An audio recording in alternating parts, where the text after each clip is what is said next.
What's up, guys? Today we got the Galaxy S21 FE versus the S23 FE. I think this is a even tougher sell than the S20 FE going to the S23 FE.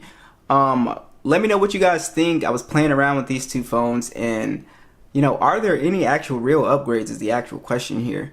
So let's go ahead and get started. The S21 FE is a really good phone in the used refurbished marketplace. You can get it for in the upper $200 price range, and it's an excellent buy. Have a ton of videos on it. S23 FE brand new, gonna cost you $630.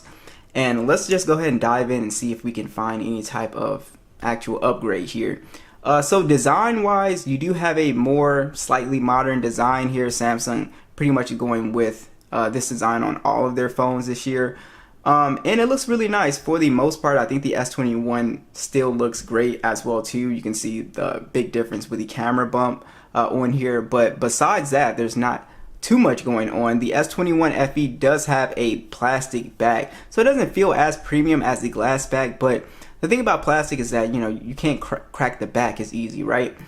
They both have these metal sides as well too, so they have still a nice premium feel to these phones. Yeah, that's pretty much it with the hardware. They're both IP68 dust and water resistant, and yeah, just a slight design change here, but not too much going on.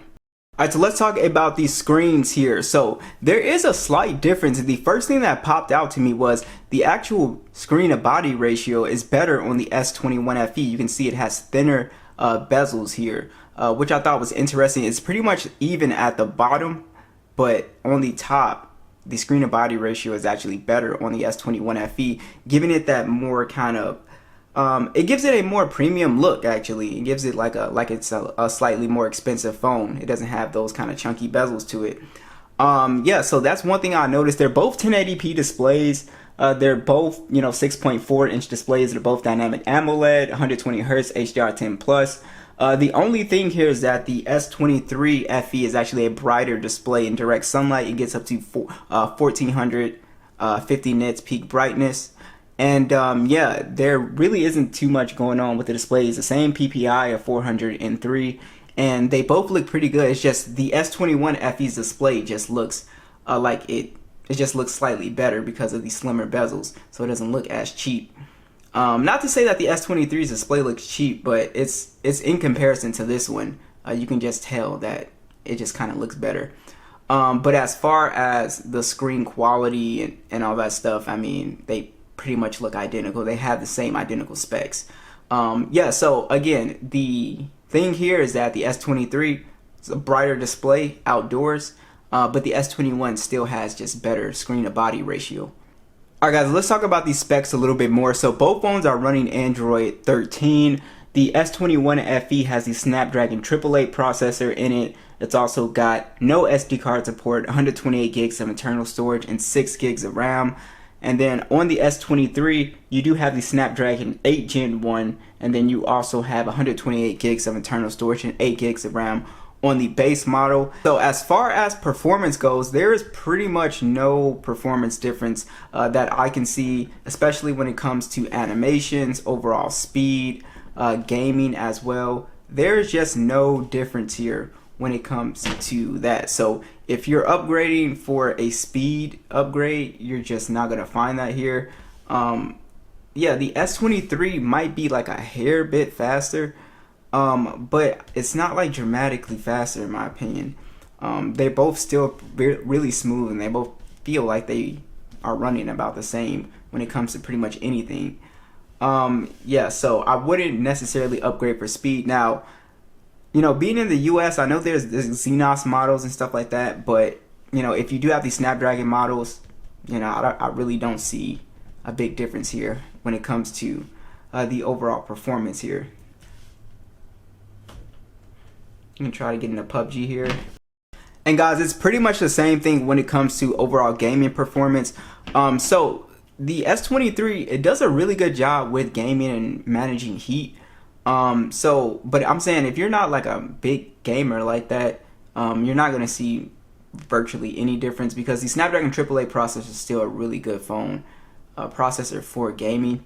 So PUBG, you can play HDR Extreme on here. You can pretty much play any game you want on both of these two phones. no problem. Now, one thing that I did notice with the AAA processors in general, not just with Samsung phones, this chip does get warmer than I would like. I've never had this phone actually crash or anything like that, but it does get a little bit warmer compared to the Snapdragon 8 Gen 1. It's just, this phone's still pretty cool. But yeah, so I don't have an issue overall with performance on the S21 FE at all, really. Like I said, playing games, multitasking, it's never actually crashed. And if you're a casual gamer doing some heavy applications, this phone will be perfectly fine. And like I said, it also does play at the exact same settings, HDR Extreme. Let's go ahead and see if we got a speaker upgrade. We'll start with the S23.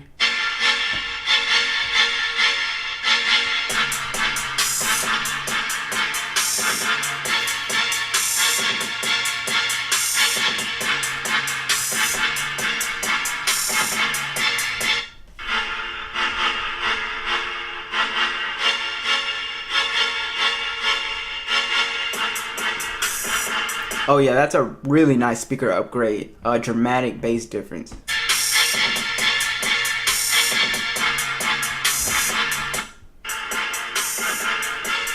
Yeah, it makes the S21 FE sound super flat. I wonder, is Dolby Atmos on? No, it's not on. Is it on here? Yeah, it's not on either. Yeah, it just sounds crazy flat in comparison. The S21 speaker is not a bad speaker, but there's definitely a really nice speaker improvement. It's way louder, and there's just way more fullness to the sound. Alright, so also, you do get basically the same fingerprint scanner. Hasn't been upgraded at all. It's the optical one. No difference there. Now, I went out and took some photos, and I was thinking, well, this might be where the upgrade kind of comes into play here, but let me know what you guys think. I'll show you guys side-by-side stills. I didn't think that there was like a massive upgrade with the pictures, honestly. But here are the specs. The S21 FE, it does have a 12 megapixel standard and an 8 megapixel telephoto, 3 times optical zoom with a 12 megapixel ultra wide. It shoots in 4K 60 with a 32 megapixel selfie cam on here that shoots in 4K 60. The S23 has a 50 megapixel standard, so it can take higher resolution shots. So when you do zoom in, you get a little bit more detail if you go into the 50 megapixel mode, which is really nice. I think that's like one of the main upgrades here. And then you also have an 8 megapixel telephoto, also 3 times optical, 12 megapixel ultra wide. This can shoot in 8K 24 as well too, as opposed to only the 4K, which again, how many of you guys are actually going to be shooting in 8K begs the question. And then you also have a 10 megapixel selfie on here as well too, and it also shoots in 4K 60. So check out these side-by-side stills. Let me know what you guys think.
Alright, so with the battery, I don't think the battery upgrade, or there's really no battery upgrade if you look at these specs, but the 8 Gen 1, it's not like it's handling battery life that much better than the AAA processor, to me, in my opinion.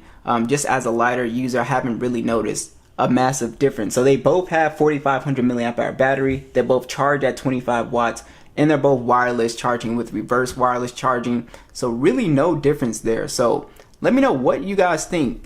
Is this a justifiable upgrade? I don't know. I really don't think so. There's not like a massive difference here. I think you should probably save your money. So let me know what you guys think. I'll catch you guys in the next one.